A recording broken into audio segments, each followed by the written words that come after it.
जिन लोगों को अवार्ड नहीं मिला उन सब की आंखों में थे सवालात। क्या हमने अपने माहो साल नहीं दिए? क्या हमने मेहनत नहीं की? क्या हम इस अवार्ड्स के काबिल नहीं थे?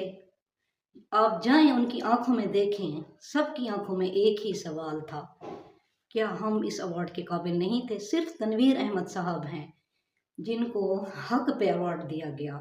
बाकी वही महवी शवायात, वही बुढ़ा हुमायूं सईद साहब जो 60 ईयर का हो चुका है, मगर टीवी वाले उसकी सीट देने को किसी को तैयार नहीं है। पता नहीं कितने यंग लड़के, कितनी यंग लड़कियां जो अपनी मेहनत से, अपनी काबिलियत से मेरिट पे इधर आना चाहती हैं, मगर हुमायूं सईद और महवी शवायात जान छोड़ेंगे तो वो आएंगे ना।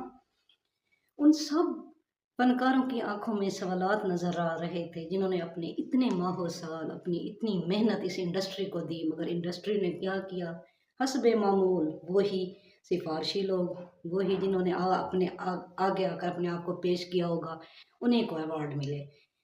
हुमायूं सईद के से ज़्यादा हकदार और बैठे हुए थे फनकार जो इतनी मेहनत करते हैं। और अली, हाँ, अली ज़फ़र साहब, बड़ी बड़ी वो पहन कर, वो भी 60 ईयर का होने वाला है, उसके नाच डांस ही ख़त्म नहीं हो रहे।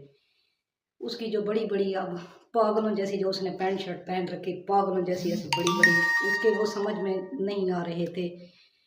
वो सबसे बड़ा एहसान करके हाथ मिलाते जा रहे थे, मिलाते जा रहे थे, बड़ा एहसान कर रहे थे वहाँ पर। मिला तो फिर भी आप एक्टर से रहे थे, आप किसी आम आवाम से आपने अली ज़फ़र साहब मिलाया है हाथ? उनका सोचा है कभी? उनके हक में बात की है जिन लोगों को अवार्ड नहीं मिला या जो इससे ज़्यादा हकदार थे? मेरा ये आपसे सवाल है, क्या तनवीर अहमद के अलावा बाकी सबको सही अवार्ड मिला? मुझे आपके जवाब का इंतज़ार रहेगा।